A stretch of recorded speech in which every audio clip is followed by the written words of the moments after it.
Bienvenidos a nuestro estudio bíblico del día miércoles. Vamos a orar, vamos a pedirle al Señor que nos abra su palabra, que abra los ojos de nuestro entendimiento y que nos ayude a ver lo que vamos a escuchar, que nos dé una visión, un entendimiento claro de estos principios maravillosos. Hoy vamos a estudiar algo muy importante, algo maravilloso. Así es que dependemos de Dios para que su obra sea completada en nuestra vida el día de hoy, sus propósitos sean llevados a cabo, su voluntad sea hecha.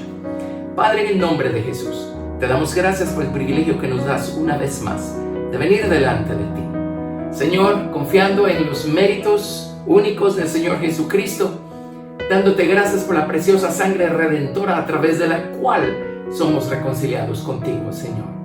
Gracias porque es por medio de Jesús que venimos. Padre, como Padre nuestro que eres, a pedirte, Señor, el pan nuestro de cada día, dánoslo hoy. Señor Dios, este tema que vamos a estudiar, ayúdanos a ver, a entender, a comprender, Señor. Ayúdanos a entender, Señor Dios, cómo se aplica a nosotros. Bendito Dios, te lo rogamos. Señor, ábrenos las Escrituras, ábrenos el entendimiento. Ayúdanos a hacer tu voluntad, Señor, conforme a tu plan, Maestro. Ayúdanos a agradarte y a complacerte en todo. Oro que tu palabra nos bendiga. Bendiga a cada persona. Señor, la mente, el corazón, la voluntad de cada uno de nosotros. Oramos que tu palabra, Señor, nos enseñe, nos redarguya, nos corrija, nos instruya en justicia. Señor, para que seamos perfectos, enteramente preparados para toda buena obra. Danos hoy una visión más amplia, más alta, más profunda, más clara, más completa. Bendito Dios de tus caminos para el hombre. Gracias, Padre, por Cristo Jesús, Señor nuestro. Te alabamos y te damos toda la gloria. En el nombre de Jesús. Amén. Estamos estudiando a la persona del Señor Jesucristo y ya estamos en los Evangelios. Hemos estudiado el nacimiento del Señor Jesucristo, hemos estudiado la infancia del Señor Jesucristo. Y como parte de lo que la Biblia nos relata acerca de la infancia del Señor Jesucristo, queremos seguir detenidos allí y explicar hoy el crecimiento espiritual de nuestro Señor Jesucristo. Necesitamos entender bien esto, y esto nos va a ayudar a ver la diferencia que hay entre Jesús el hombre y Cristo el verbo divino. El lado humano del lado divino no lo podemos separar. En la persona de Jesucristo es uno solo. Y sin embargo, para poder entender mejor estas cosas, Dios nos permite, por medio de su palabra y por medio de su espíritu, sí hacer una diferenciación y poder ver entonces, poder entender con mayor claridad una de las grandes razones por las cuales el verbo se hizo hombre, y poder entender la maravilla, la belleza que es el hecho que hoy dentro de la divinidad hay un hombre resucitado, perfecto, que fue probado en todo, pero sin caída, que puede compadecerse de nosotros y puede salvarnos hasta el final. Qué maravilloso es el plan de Dios, qué misterioso, qué alto, qué profundo, qué maravilloso es nuestro Señor Jesucristo y sus caminos. Así es que vamos a estudiar. Vamos a regresar a Lucas capítulo 2. Allí se nos narra la infancia del Señor Jesucristo, pero vamos a enfocarnos en dos versículos acá. En Lucas capítulo 2, vamos a empezar con el verso 40. Lucas 2, verso 40. Y el niño crecía y se fortalecía y se llenaba de sabiduría, y la gracia de Dios era sobre él. Mire, Jesús crecía y se fortalecía. En la Biblia King James dice se fortalecía en espíritu y se llenaba de sabiduría. Jesús crecía en fortaleza, crecía en sabiduría. No está hablando del crecimiento físico, no está hablando de la estatura física en la que Jesús estaba creciendo. Está hablando de estatura espiritual. Ahora vámonos por favor a Lucas capítulo 2, verso 52. Y Jesús crecía en sabiduría y en estatura y en gracia para con Dios y los hombres. Jesús crecía en gracia, Jesús crecía en sabiduría. Y Jesús crecía en estatura. Nuevamente, no puede estarse refiriendo a su estatura física. Tiene que estarse refiriendo a estatura espiritual. Ahora, estos versos nos ayudan a empezar a ubicarnos, a empezar a enfocarnos. Nos ayudan a entender la diferencia entre el lado divino y el lado humano. Por favor, y como digo, insisto en esto, en Jesucristo estos dos lados son uno solo. Pero para efectos de nuestro estudio, el Señor en su palabra sí nos permite trazar las diferencias para poder entender no solamente lo que compete a nuestro amado Salvador, el Señor Jesucristo, sino también para poder entender los caminos de Dios para nosotros hoy. Porque, pues, Jesús, una de las razones por las que vino es para dejarnos sus huellas, para que siguiéramos sus pisadas. Así es que el lado divino, Cristo, llamémosle el hombre interior. Cristo, la verdad. Cristo, el verbo. Cristo, la sabiduría, el entendimiento, el conocimiento y la prudencia en un solo paquete. Cristo, Él no tenía que crecer en sabiduría, Él es la sabiduría. Él no tenía que crecer en estatura espiritual, Él es la estatura plena. Él es la medida de la estatura de la plenitud. Él es Cristo, el verbo, la palabra. Cuando Jesús nació en este mundo, quien empezó siendo pequeño fue Jesús, el hombre, el lado humano. Pero dentro de Jesús, llamémosle a Jesús el hombre exterior, al hombre, el lado humano, llamémosle el hombre exterior. Y a Cristo, el verbo, llamémosle el hombre interior. Jesús era único en su género. Jesús, cuando nació en este mundo, Él no tenía que empezar por dentro. Su hombre interior, su hombre espiritual, no tenía que empezar a crecer en estatura. Cristo estaba en Él. Así es que Cristo estaba plenamente crecido. Cristo estaba plenamente maduro en Jesús. Así es que ¿quién tuvo que crecer en sabiduría, en estatura, en gracia? Sino Jesús, el hombre, el lado humano. Lo introduzco de esta manera. Vamos a ver versículos y luego vamos a ver con claridad, Dios mediante, este tremendo, maravilloso principio. Así es que hoy les voy a hacer diagramas. Vamos a ver en estos diagramas lo siguiente.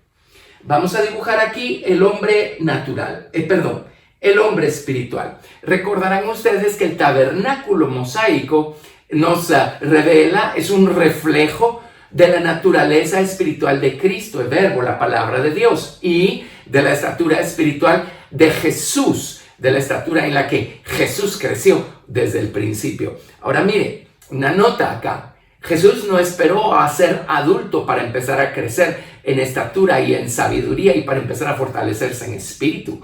Él desde muy temprana edad ya estaba creciendo en sabiduría, en estatura, en gracia para con Dios y con los hombres y fortaleciéndose en espíritu. Pero utilicemos el diagrama de el tabernáculo y dibujemos los muebles de manera esquemática, de la manera como los muebles fueron ubicados en el tabernáculo. Y en el atrio teníamos el altar de bronce, la fuente de bronce. Luego en el lugar santo teníamos el altar de oro para quemar el incienso, el candelero de oro, la mesa con los 12 panes, la mesa de oro también. Esos son los panes. Y aquí tenemos el arca. Y encima del arca el propiciatorio, que por supuesto representa la culminación, la corona de esta estatura, la medida de la estatura de la plenitud de Cristo. Cuando Cristo ha crecido en nosotros, entonces Cristo en nosotros es coronado con esta arca, con este propiciatorio.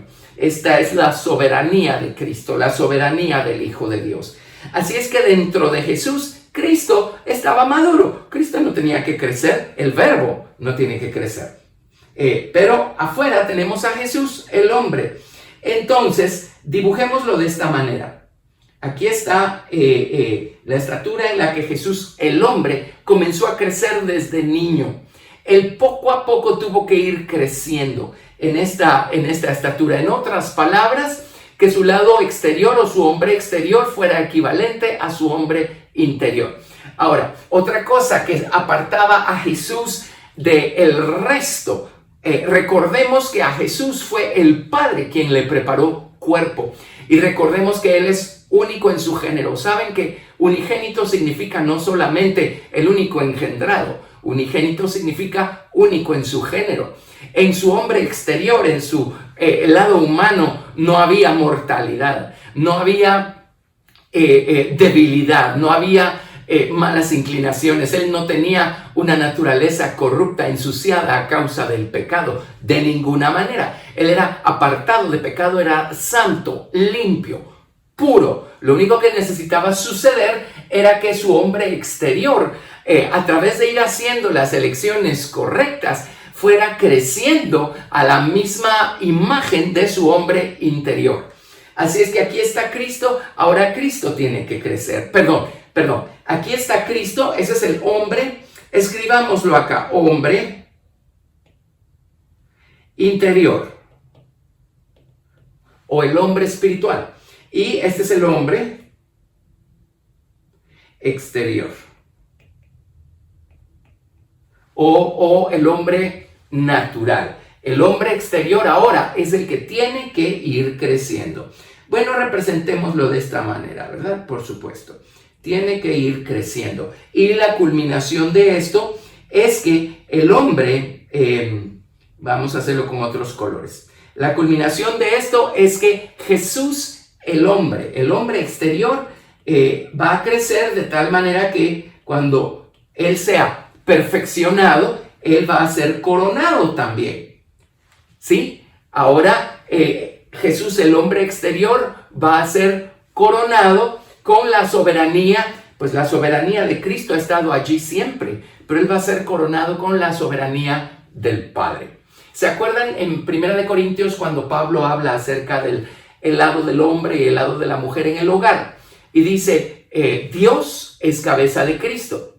Luego dice, Cristo es cabeza del varón o del marido, y el varón o el esposo es cabeza de la mujer o de su esposa.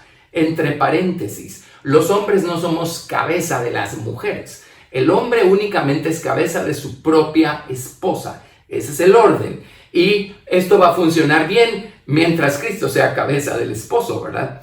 Ahora, aquí se menciona cómo Dios es cabeza de Cristo. Allí lo dice en 1 Corintios. Luego Cristo es cabeza del esposo. Dios es cabeza de Cristo. Así es que allí se establece claramente el principio que Cristo está bajo la soberanía del Padre y los hombres estamos bajo la soberanía de Cristo, quien a su vez está bajo la soberanía del Padre. Bueno, lo dejo hasta allí por el momento. Muy bien. Sigamos adelante. Vamos a leer algunos versículos acá. Vámonos a Proverbios 3 del 1 al 4. Proverbios capítulo 3 del 1 al 4.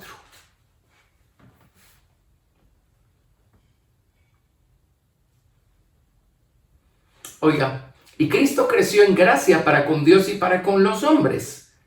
Oigamos esto, Proverbios 3 del 1 al 4. Hijo mío, no te olvides de mi ley y tu corazón guarde mis mandamientos, porque largura de días y años de vida y paz te aumentarán. Nunca se aparten de ti la misericordia y la verdad. Átalas a tu cuello, escríbelas en la tabla de tu corazón y hallarás gracia y buena opinión ante los ojos de Dios y de los hombres. Cristo creció en gracia para con Dios y con los hombres. Eso nos conecta automáticamente con Proverbios capítulo 3 y dice, si guardas mi ley, si guardas mis mandamientos, si no se apartan de ti la misericordia y la verdad, si las tienes atadas a tu cuello, escritas en tu corazón, dice, esa es la manera como crecemos en gracia para con Dios y para con los hombres. Ahora, déjenme explicarles otra cosa. Es obvio que los diagramas nos van a ayudar muchísimo el día de hoy para poder entender bien esto. Pero recordarán ustedes que por un lado la Biblia dice que el Señor Jesucristo es el árbol de vida. La sabiduría, dice el libro de Proverbios, es árbol de vida a los que de ella echan mano. Así es que dibujemos la sabiduría. A ver, la vamos a dibujar. Dibujémosla de este color. Es árbol de vida a los que de ella echan mano. Así es que aquí tenemos nosotros este árbol. Y la sabiduría es un árbol de vida, ¿verdad? A los que de ella echan mano. Aquí tenemos, este es un árbol.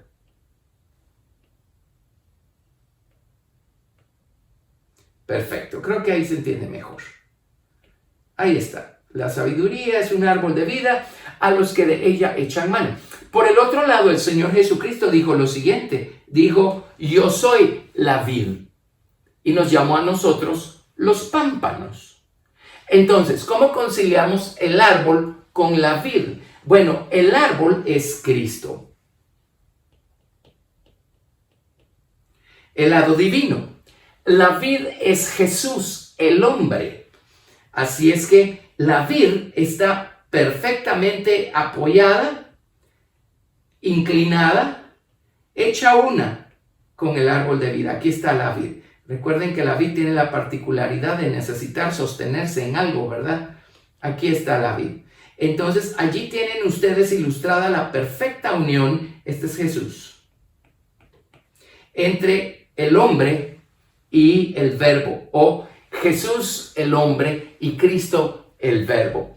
Aquí está perfectamente unido Jesús de Cristo, pero así conciliamos también el hecho que Cristo es el árbol de vida. Jesús el hombre es la vid que está perfectamente hecha una con este árbol de vida. Muy bien, pero Jesús, él tuvo que crecer e ir haciendo suya toda la verdad de Cristo que estaba en él, lo hizo crecer en sabiduría y en gracia para con Dios y para con los hombres. Muy bien. Entonces, sigamos adelante. Vámonos ahora, por favor, a Isaías capítulo 9, verso 6. Voy a insistir un poquito en clarificar la diferencia, pues, que la palabra de Dios y el Espíritu de Dios nos permite hacer entre el lado humano y el lado divino de Jesucristo. Pero de manera práctica, nuevamente, Jesucristo es uno solo. 100% Dios, 100% hombre. Isaías capítulo 9, verso 6. Isaías capítulo 9, verso 6. Leemos, porque un niño nos es nacido, hijo nos es dado. ¿Ven la diferencia? El que nació, el niño, es Jesús, el hombre. El hijo que nos fue dado es el unigénito, el Jehová engendrado, es el hijo engendrado del Padre, Cristo, el verbo, el lado divino. Así es que un hombre nació y dentro de ese hombre que nació nos estaba siendo dado el Hijo de Dios, Cristo, el verbo. ¿Está claro esto? Aquí vemos nosotros también esta diferenciación. Un niño nos es nacido, Jesús el hombre, hijo nos es dado. A través de Jesús el hombre nos fue dado el verbo, el Cristo divino. Vamos ahora a Isaías capítulo 7, verso 14. Y aquí se nos está hablando del hombre. Isaías 7, 14 y 15. Isaías capítulo 7, versos 14 y 15. Por tanto, el Señor mismo os dará señal. He aquí que la Virgen concebirá y dará a luz un hijo, y llamará su nombre Emmanuel. Ahora, Emmanuel es una profecía de Cristo, el verbo, Dios con nosotros. Pero luego sigue hablando de Jesús el hombre, el lado humano. Y mire lo que dice, comerá mantequilla y miel.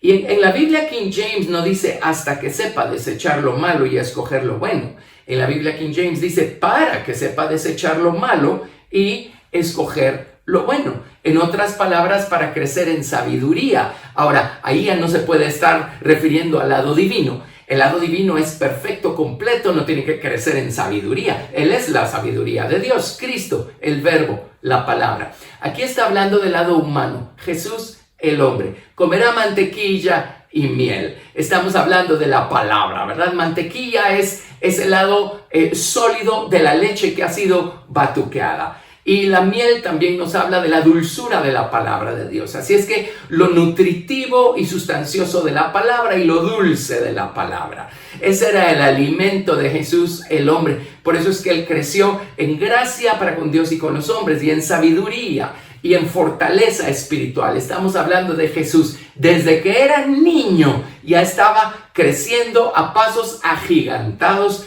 Jesús, el lado humano, a imagen y semejanza del lado divino que estaba dentro de él. Isaías capítulo 11. Isaías capítulo 11.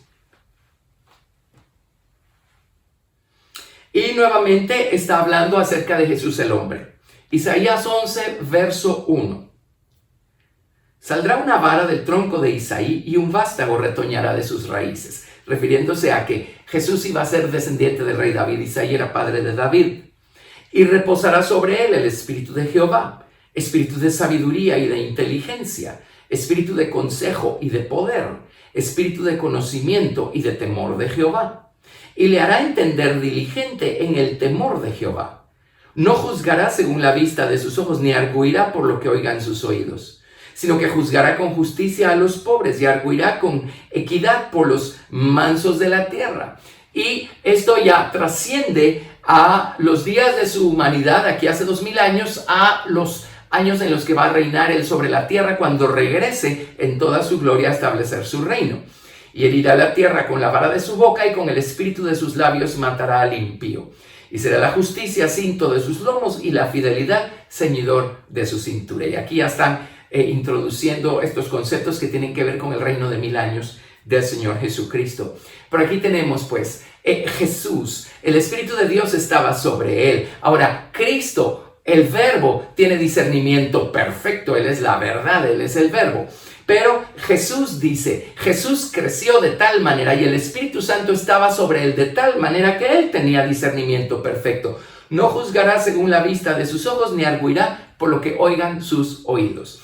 Es importante entender esta diferencia que nos permite hacer la palabra de Dios del lado humano y del lado divino, porque en el Nuevo Testamento, en las epístolas de Juan, claramente se nos dice que una de las señales del espíritu de anticristo, una de las evidencias del espíritu de anticristo, es la negación de que Cristo vino en carne. Así es que necesitamos entender bien el hecho de Jesús, el hombre, en quien estaba Cristo. Vamos a seguir adelante. Veamos pues algunas cosas acá. Proverbios capítulo 8, verso 22. Proverbios 8:22. Quiero revisar estos versículos con ustedes. Proverbios 8:22. Sabemos que aquí se nos está hablando de Cristo, el Verbo, la sabiduría divina. Dice, Jehová me poseía en el principio, ya de antiguo, antes de sus obras. Eternamente tuve el principado desde el principio, antes de la tierra.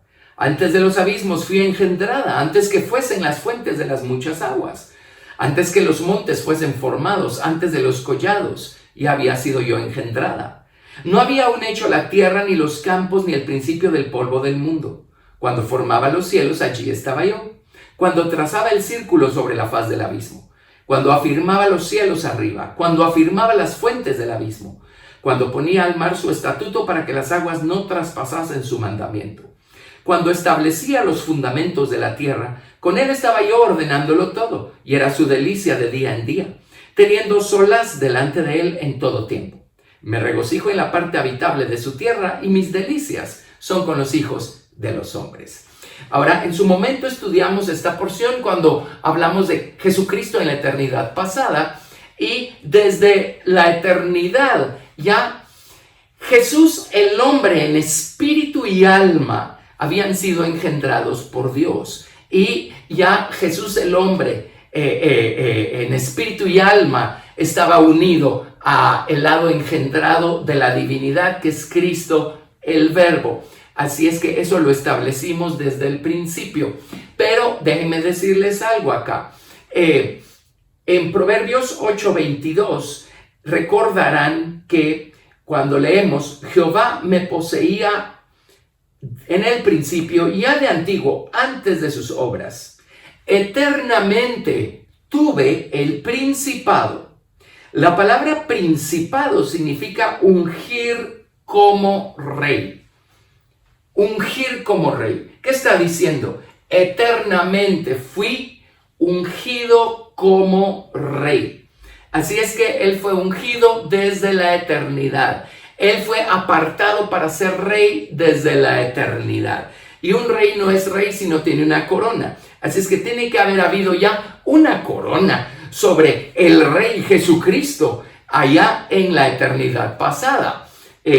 Si nos vamos, por favor, a Juan capítulo 17, verso 5.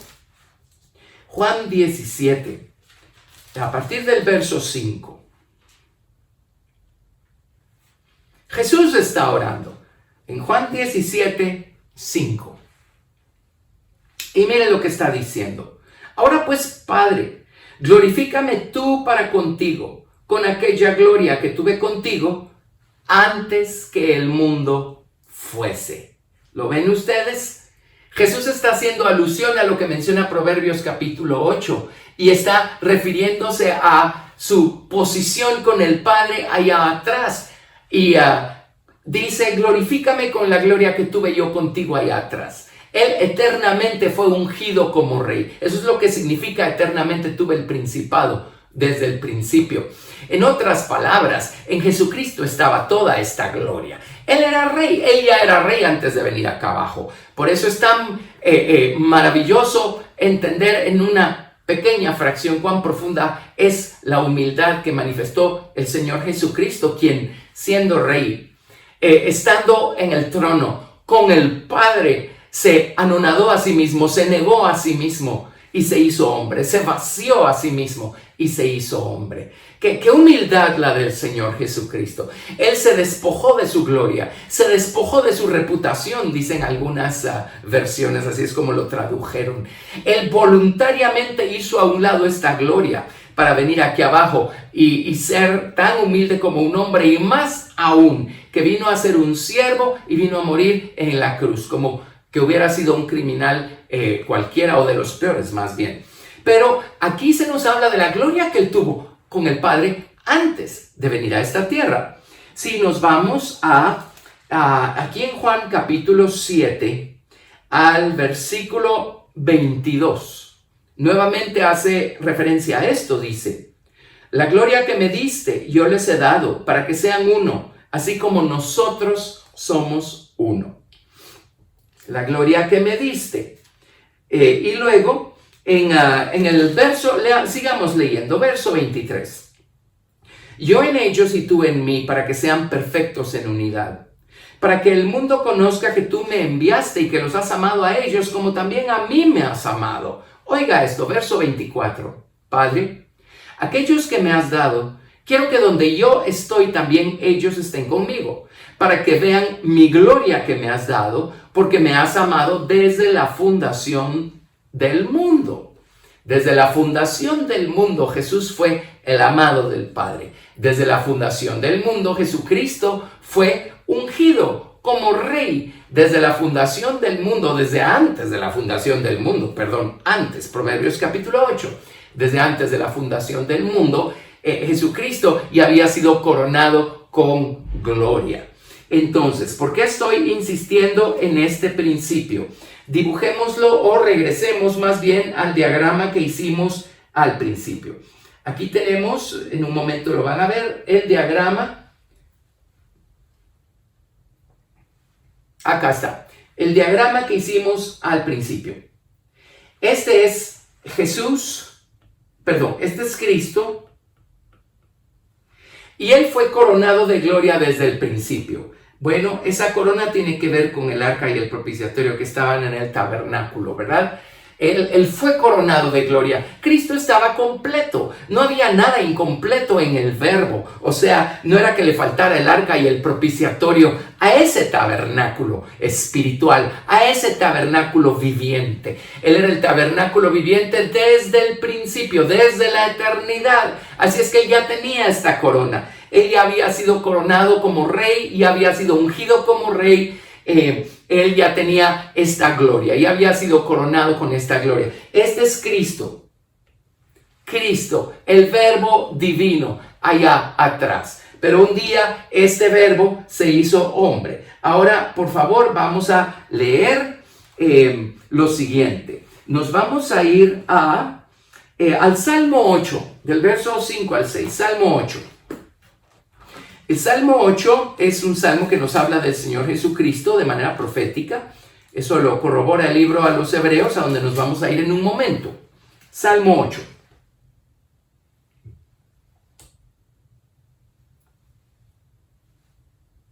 Estoy corrigiendo aquí una cosa en mi pantalla.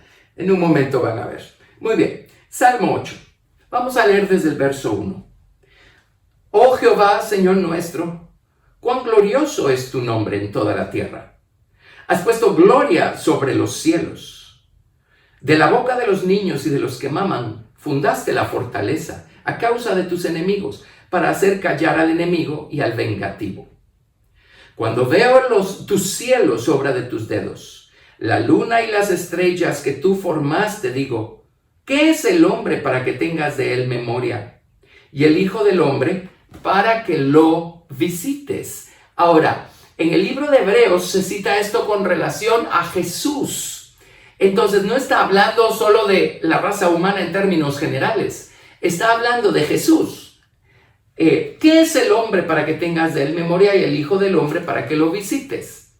Le has hecho poco menor que los ángeles. Ahora dice, y le coronaste de gloria y de honra. En un momento en el libro de Hebreos vamos a ver en qué momento podemos ubicar esto. Le hiciste señorear sobre las obras de tus manos, todo lo pusiste debajo de sus pies. Ovejas y bueyes, todo ello, asimismo las bestias del campo, las aves de los cielos y los peces del mar, todo cuanto pasa por los senderos del mar.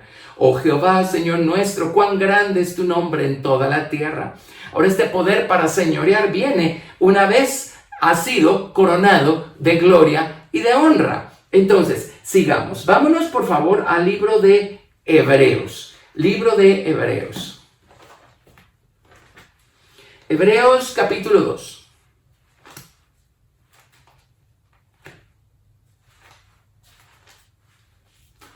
Hebreos capítulo 2. Y vamos a leer acá del verso 5 al verso 18. Hebreos 2, del 5 al 18.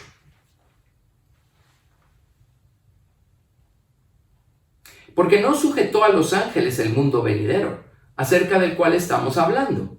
Pero alguien testificó en cierto lugar diciendo, ¿qué es el hombre para que te acuerdes de él, o el Hijo del Hombre para que lo visites? Le hiciste un poco menor que los ángeles, y le coronaste de gloria y de honra, y le pusiste sobre las obras de tus manos. Todo lo sujetaste bajo sus pies. Ahora están haciendo una referencia directa al Salmo 8. Porque en cuanto le sujetó todas las cosas, nada dejó que no sea sujeto a él. Pero todavía no vemos que todas las cosas le sean sujetas. Pero vemos a aquel que fue hecho un poco menor que los ángeles, a Jesús, coronado de gloria y de honra a causa del padecimiento de la muerte, para que por la gracia de Dios gustase la muerte por todos. Porque convenía a aquel por cuya causa son todas las cosas, y por quien todas las cosas subsisten, que habiendo de llevar muchos hijos a la gloria, perfeccionase por aflicciones al autor de la salvación de ellos. Ahora, entre paréntesis, Cristo no necesitaba ser perfeccionado. Jesús necesitaba ser perfeccionado. Jesús, el hombre, quien comenzó este proceso de crecimiento espiritual desde sus primeros días. Verso 11. Porque el que santifica y los que son santificados de uno son todos. Por lo cual no se avergüenza de llamarlos hermanos, diciendo, anunciaré a mis hermanos tu nombre. En medio de la congregación te alabaré. Otra vez, yo confiaré en él. Y de nuevo, he aquí yo, y los hijos que Dios me dio. Así que por cuanto los hijos participaron de carne y sangre, él también participó de lo mismo, para destruir por medio de la muerte al que tenía el imperio de la muerte, esto es, al diablo, y liberar a todos los que por el temor de la muerte estaban durante toda la vida sujetos a servidumbre. Porque ciertamente no socorrió a los ángeles, sino que socorrió a la descendencia de Abraham, por lo cual debía ser en todo semejante a sus hermanos, para venir a ser misericordioso y fiel sumo sacerdote en lo que a Dios se refiere, para expiar los pecados del pueblo. Pues en cuanto él mismo padeció siendo tentado, es poderoso para socorrer a los que son tentados. ¡Qué maravilla! Pero note, en el versículo 9 dice: vemos a aquel que fue hecho un poco menor que los ángeles, a Jesús, coronado de gloria y de honra, a causa del padecimiento de la muerte, para que por la gracia de Dios gustase la muerte por todos. ¿Dónde ubica el libro a los Hebreos el momento en el que Jesús fue coronado de gloria y de honra? Lo ubica después de su muerte y resurrección, porque dice, esa corona Él se la ganó, Él la obtuvo después de haber padecido, después de haber sufrido, después de haber muerto y por supuesto tras haber sido resucitado. Entonces fue coronado de gloria y de honra. ¿Lo están viendo? Así es que no puede estar hablando acá de Cristo, el Verbo divino, porque Cristo fue ungido como rey. Cristo fue ungido como rey desde la eternidad pasada, antes de empezar a crear todas las cosas. En el Evangelio de Juan está Cristo el Verbo hablándole a los discípulos, Cristo en Jesús orando y dice, pues obviamente los discípulos escucharon porque quedó registro. Orando diciendo, Padre, glorifícame con esa gloria que tuve contigo antes que el mundo fuese. En otras palabras, Cristo, Él es completo, Él está coronado, Él no necesita ser coronado, más aún si ya está coronado. Aquí está hablando de Jesús el hombre. Él tuvo que venir con una estatura plena, completa, perfecta dentro de sí, que es Cristo en Él. Él tuvo que sufrir, tuvo que padecer, tuvo que caminar por este camino, tuvo que identificarse con nosotros los hombres, siendo el santo, puro, limpio de pecado, pero Él tuvo que ser tentado, tuvo que ser sujeto a padecimientos. Él murió, Él fue abusado antes de morir, Él fue clavado en una cruz, pero Jesús toda la vida hizo la voluntad del Padre, nunca perdió su unión perfecta, estrecha, como la vid que está completamente dependiente del árbol. Jesús jamás perdió su dependencia a Cristo el Verbo, al Padre. Jesús siempre glorificó al Padre, siempre dio gracias, siempre bendijo, siempre levantó la verdad en medio de esos padecimientos, en medio de esos dolores. De esta manera, este otro lado de Jesucristo, el lado humano, estaba siendo perfeccionado. El lado humano fue el que fue perfeccionado. El lado humano tuvo que padecer, nunca había padecido. El lado humano tuvo que ser abusado. En medio del dolor, Él tuvo que elegir permanecer bendiciendo a Dios, permanecer unido a Dios, permanecer bajo la soberanía de Dios. Así es que el lado humano fue el que padeció. El lado humano es el que estaba creciendo en Jesucristo. El lado humano fue el que fue perfeccionado. Y cuando resucitó, el lado humano fue el que fue coronado de gloria y de honra. ¿Lo ven? Perdón. Así es que una vez más podemos contemplar eso en este diagrama. Allí tenemos a Cristo, el Verbo, y aquí tenemos a Jesús. A Cristo lo llamamos el hombre interior y a Jesús lo llamamos el hombre exterior, porque eso nos va a ayudar a entender unas cosas en un momento. Jesús. Aquí está Jesús, el lado humano. Él tuvo que ir creciendo, Él tuvo que ir madurando. Él fue perfeccionado y Él, obviamente, esto no estaba allí al principio. Eso es lo que Él se ganó cuando resucitó, habiendo sido perfeccionado. Ahí está. Esto se lo ganó, esta corona de gloria y de honra se la ganó tras haber sido muerto y resucitado. Ahora, el arca representa la soberanía de Cristo, el Hijo de Dios. Esta corona que ganó Jesús, esa es la soberanía del Padre. La soberanía del Padre. En Él estaba Cristo y ahí estaba el arca, o la soberanía de Cristo, por supuesto. Pero Él fue coronado con la soberanía del Padre. Él fue resucitado por la gloria del Padre. Y Él fue coronado con esta arca del Padre, llamémoslo así. Esta arca del Padre. Ahora, en años anteriores hemos explicado algo también, que si estudiamos con cuidado este tema, es difícil que se nos escape. Cuando Dios le dio instrucciones a Moisés para construir el tabernáculo, Dios le dijo: Moisés, yo he ungido a Betzalel y he ungido a Aholiab, y a través de ellos le vamos a dar forma a todos estos muebles y a toda la estructura del santuario. Así es que fue Betzalel el que le dio forma a los muebles. El arca que estaba en el lugar santísimo del tabernáculo de Moisés, a esa arca le dio forma Betzalel. Era un arca de madera de acacia cubierta de oro por dentro y por fuera, y tenía este propiciatorio de una sola pieza de oro labrado a martillo encima, que tenía los querubines. Esa arca la fabricó Betzalel, y adentro de esa arca estaban las tablas rotas de la ley, las que Moisés rompió al pie del monte de Sinaí. En esa arca estaba la vara de Aarón que reverdeció, y en esa arca estaba la urna con maná. Pero si leemos más adelante, después de haber roto esas tablas, Dios llamó a Moisés a subir otros 40 días y 40 noches al monte. Y allí Dios le dijo a Moisés: oye, Moisés, consíguete unas tablas nuevas y escribe sobre ellas otra vez los 10 mandamientos. El dedo de Dios estaba sobre el dedo de Moisés, por supuesto. Pero luego notarán ustedes que Dios le dijo a Moisés: ahora hazte un arca de madera de acacia. Moisés, tú haz un arca de madera de acacia y pon ahí estas segundas tablas. Por eso leemos en la Biblia otras ocasiones en donde dice: en el arca lo único que había eran las tablas de la ley. No hay una contradicción.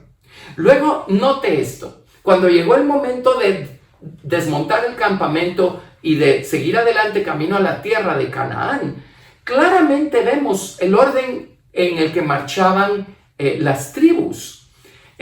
Marchaban 6 tribus primero. Moisés, Aarón y María iban adelante. Luego iban 6 tribus, y entre esas 6 tribus y las otras 6 tribus, allí iba el santuario. Iba llevado sobre los hombros de los coatitas, y ahí iban los gersonitas, los meraritas. Algunos llevaban la estructura sobre parihuelas, otros llevaban las cubiertas sobre parihuelas, y los sacerdotes llevaban los muebles sobre sus hombros. Todos los muebles del tabernáculo, incluyendo el arca. Iban 6 tribus adelante, todo el tabernáculo desarmado en medio y 6 tribus atrás. Pero luego, ¿cómo es que la Biblia dice que el arca iba delante de toda esa procesión, abriéndoles paso? Entonces, ¿cómo puede ir el arca junto con el santuario en medio, entre 6 tribus y 6 tribus? Estamos hablando de millones de personas adelante, millones de personas atrás, y en medio el arca. ¿Cómo puede ser eso? Y de repente nos dice que el arca iba adelante. Entonces, no puede haber contradicción acá. Tiene que estarse refiriendo a esta otra arca de madera de acacia, la que hizo Moisés, que tenía las tablas, las segundas tablas de la ley. Mire, por ejemplo, en el templo de Salomón, cuando edificaron el templo, hicieron muebles nuevos, pusieron nuevas basas y nuevos fuentes para lavarse las manos, hicieron un mar de bronce, hicieron un nuevo altar de bronce. Luego hicieron un nuevo altar de oro en el lugar santo, hicieron 10 candeleros de oro en el lugar santo, 10 mesas de oro en el lugar santo. Y note usted que en el lugar santísimo, allí tuvieron que hacer querubines. Cuando estudiamos el templo de Salomón, descubrimos eran querubines de madera de olivo cubiertos de oro. Y básicamente medían 20 codos de largo en total, ¿verdad? Los 2 querubines. Ahora, solo dice ahí que hicieron los querubines. Y luego dice que introdujeron el arca al lugar santísimo. Bueno, ¿Qué arca introdujeron al lugar santísimo del templo de Salomón? Para que necesitara de querubines, porque no los tenía. Y luego dice que el santuario estaba, el tabernáculo de Moisés estaba edificado en Gabaón en esos días, en los días de estos reyes. Y luego tomaron el tabernáculo de Moisés que estaba en Gabaón, o sea, ahorita en este momento ya está edificado el templo de Salomón en los montes de Jerusalén, en el monte Moria, y el tabernáculo de Moisés todavía está levantado en Gabaón. Entonces trajeron el santuario, trajeron el tabernáculo de Moisés y lo metieron al templo. Pero el templo ya tenía sus propios muebles. Así es que obviamente apartaron un espacio dentro del templo y allí guardaron, y ahí se quedó lo que fue el tabernáculo de Moisés y que les sirvió hasta ese momento. Pero entonces, ¿por qué hicieron querubines si el arca del tabernáculo de Moisés ya tenía querubines? Pero resulta ser que esta caja de madera de acacia donde estaban las tablas nuevas de la ley, esa obviamente no tenía querubines. Dios no le dijo nada a Moisés de los querubines allá en el monte. Así es que por eso le hicieron querubines. Entonces, por eso es que en Corintios dice Pablo, miren, Dios es cabeza de Cristo, Cristo es cabeza del hombre y de la mujer. O sea, Cristo tiene una soberanía representada por el arca que hizo Betzalel de madera de acacia cubierta de oro con el propiciatorio de oro.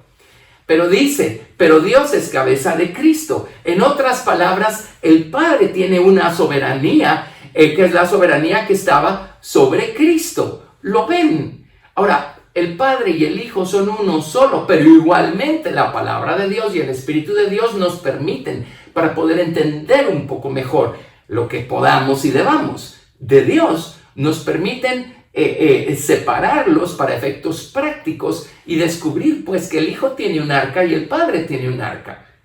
El Hijo tiene una soberanía, el Padre tiene una soberanía, es una y la misma, pero las podemos dividir de esta manera.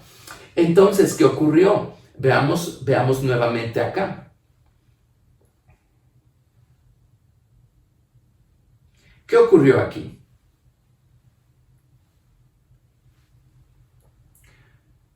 Resulta que Cristo ya estaba completamente maduro en la persona de Jesús.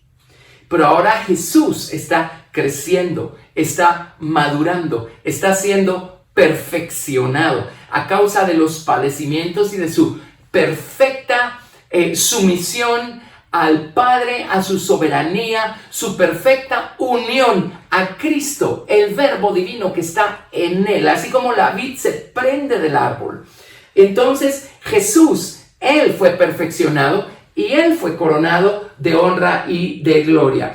Cuando ascendió a los cielos, hagamos otra vez nuestro diagrama de esta forma. Cuando él ascendió a los cielos, entonces allí estaba el Padre para darle su corona de honra y de gloria, representada por el arca del Padre o la soberanía del Padre. Entonces, ahora en Jesucristo, el cuadro está completo. Jesús, el hombre, y Cristo, hechos uno. Y Jesucristo, hecho uno con la divinidad, por supuesto. Entonces, cuando esto ocurrió, miren lo que pasa. Miren lo que ocurre. Hebreos vamos a empezar con el capítulo 4 a partir del verso 14. Hebreos 4, 14. Por tanto, teniendo un gran sumo sacerdote que traspasó los cielos, Jesús, el Hijo de Dios,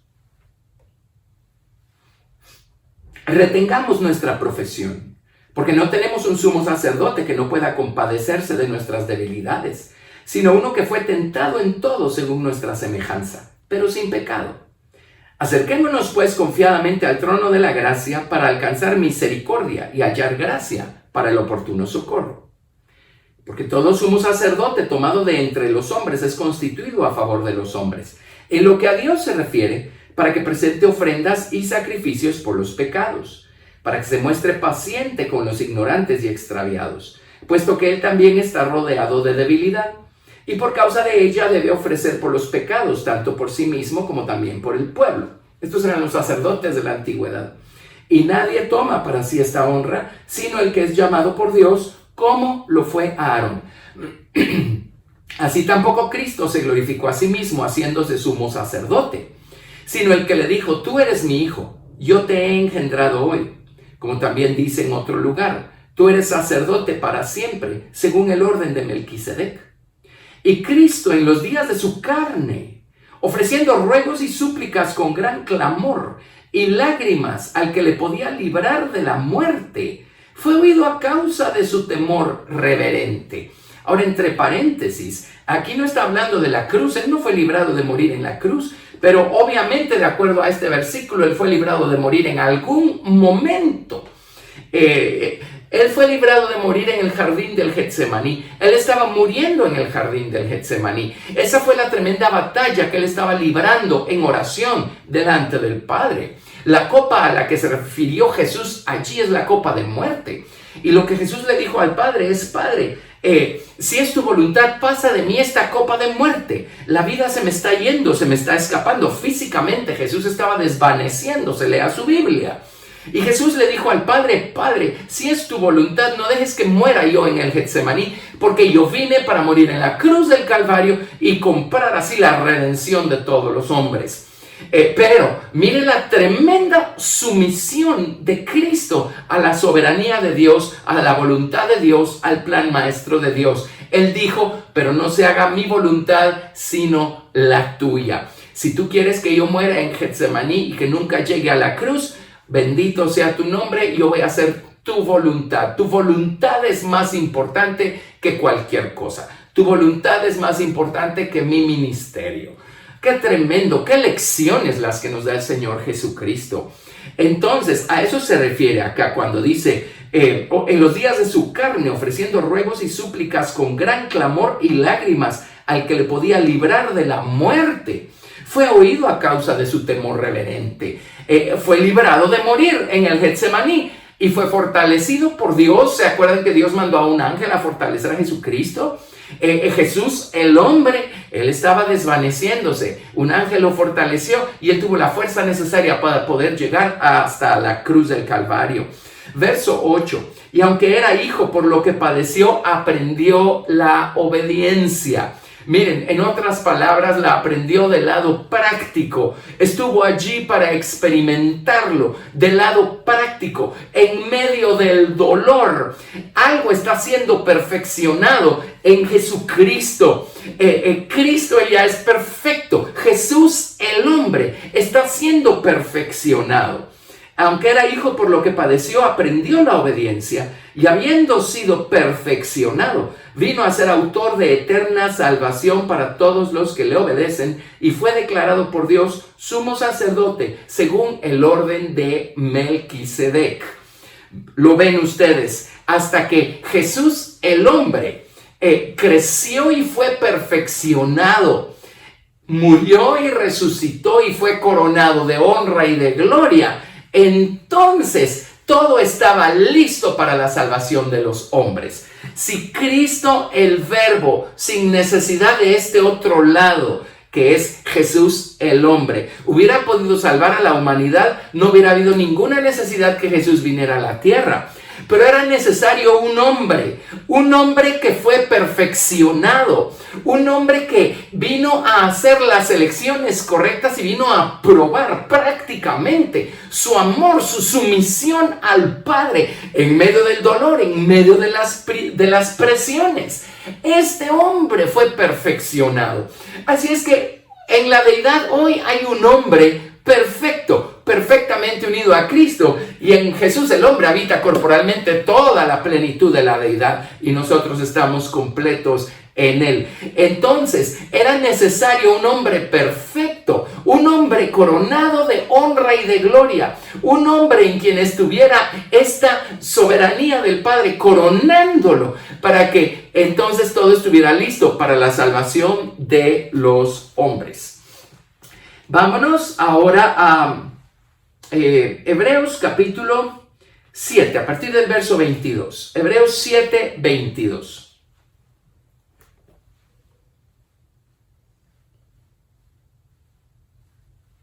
Hebreos capítulo 7, verso 22. Muy bien. Y vamos a leer hasta el verso 28. Por tanto, Jesús es hecho fiador de un mejor pacto.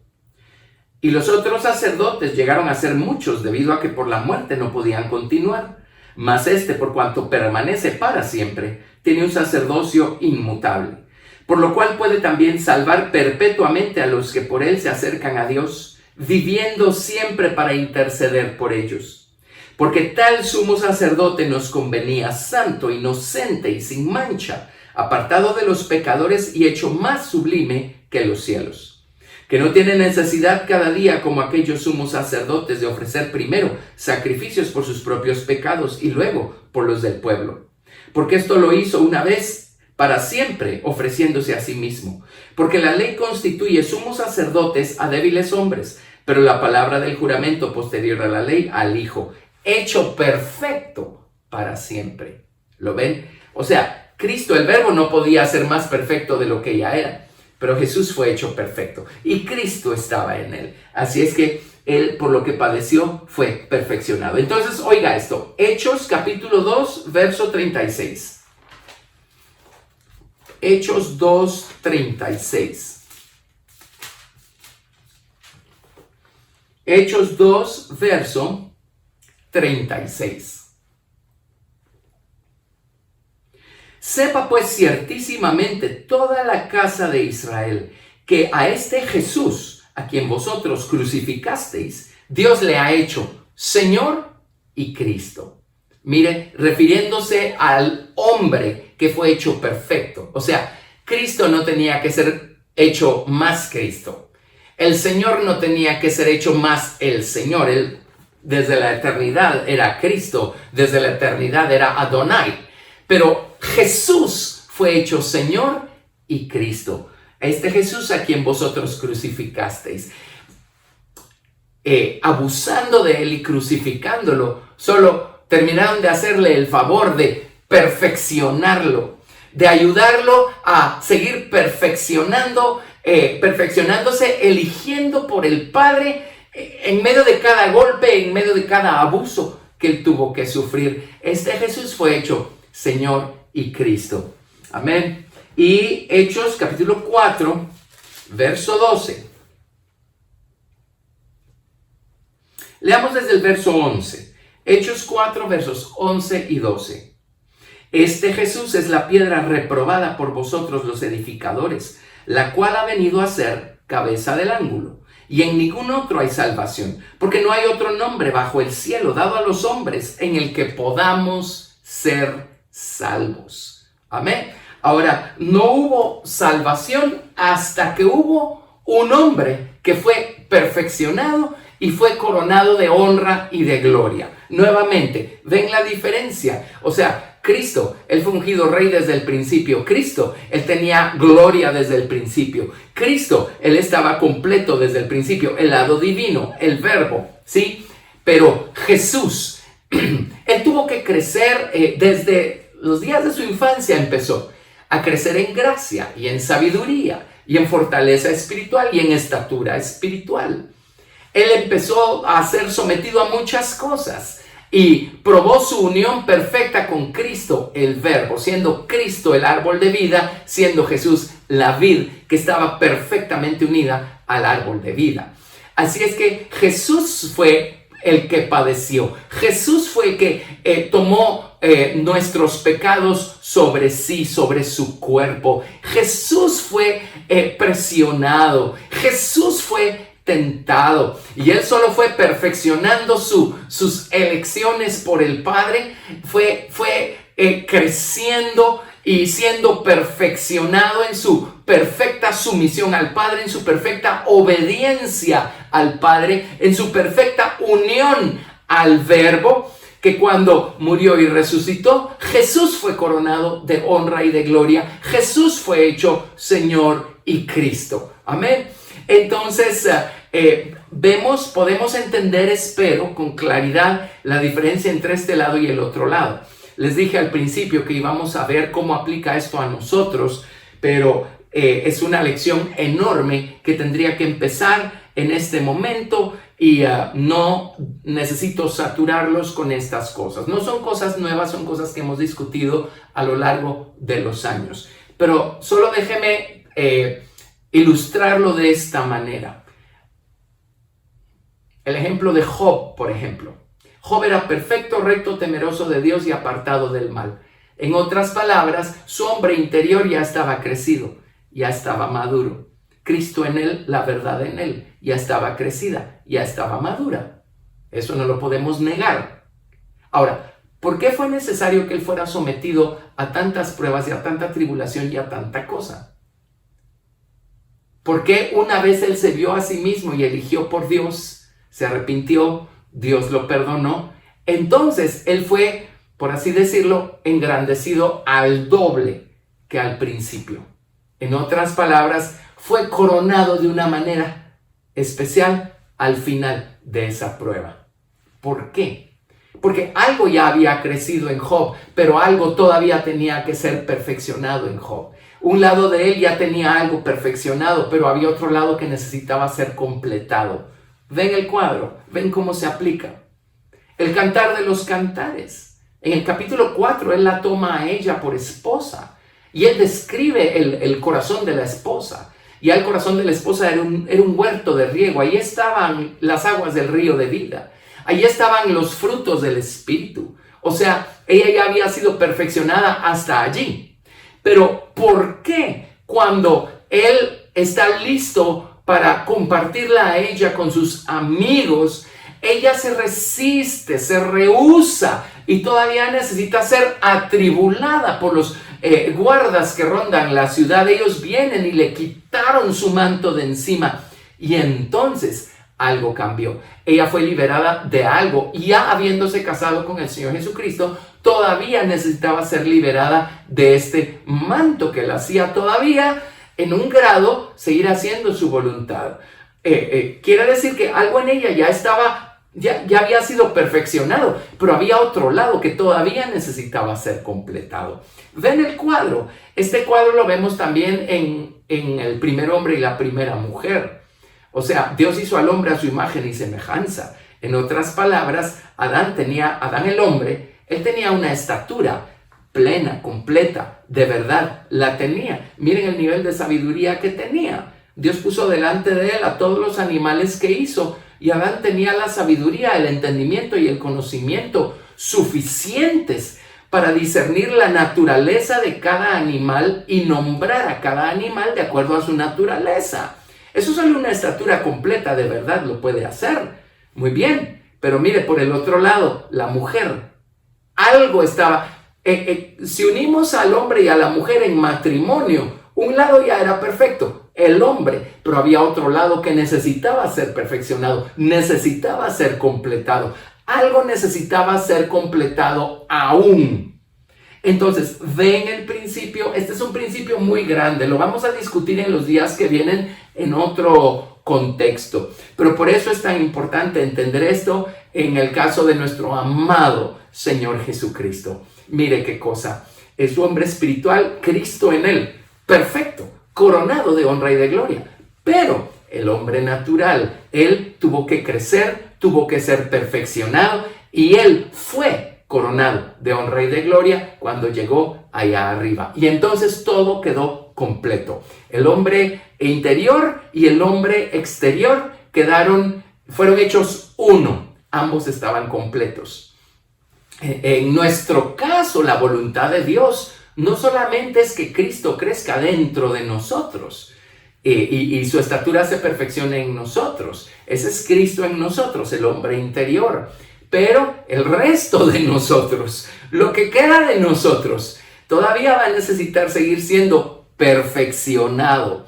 Todavía va a necesitar ser probado para que algo se complete en nosotros, el hombre exterior. Y el hombre exterior también pueda ser coronado de honra y de gloria y de esa manera parecerse al hombre interior. ¿Ven el principio? Por eso entonces no es extraño, no es un disparate y no está fuera de contexto el concluir que en la antigüedad había dos arcas. Una, la que hizo Betzalel, que estaba en el lugar santísimo del tabernáculo de Moisés, y la otra únicamente de madera de acacia, sin propiciatorio, que es la que hizo Moisés con sus manos cuando él descendió del monte con las segundas tablas de la ley. Amén. Así es que todo va haciendo sentido. Qué maravillosa es la palabra de Dios, qué maravilloso es el plan de Dios, qué maravilloso es nuestro amado Señor Jesucristo. Cuán completo es el plan y el poder de Dios para salvarnos a través de Jesucristo. Y cuán maravilloso es tener a Jesucristo, nuestro abogado, intercediendo a favor nuestro a la diestra del Padre. Gracias a Dios por Cristo Jesús, Señor nuestro. Espero que esto aumente, incremente nuestra fe, nuestro amor y nuestra gratitud por el Señor Jesucristo. Seámosle fieles, seamos leales. Y cada vez que estemos siendo probados, allí afirmemos nuestra vocación o nuestro llamamiento con nuestras elecciones. Y allí, en medio de la tribulación, en medio de las pruebas, bendigamos al Señor. Sigamos siendo leales y fieles a la verdad que conocemos. Y un día, ese otro lado de nosotros va a ser coronado también. Vale la pena. Así es que no se rinda, no nos rindamos por nada. Padre, ayúdanos a nosotros también a seguir creciendo en gracia para con Dios y con los hombres, en sabiduría, en estatura espiritual, en fortaleza espiritual. Ayúdanos a no detenernos por nada hasta que tu obra sea completada en nosotros. Gracias por tu amor, por tu palabra, por tu espíritu. Gracias por Cristo Jesús, Señor nuestro. Te amamos, Padre, y te damos toda la gloria en el nombre de Jesús. Amén.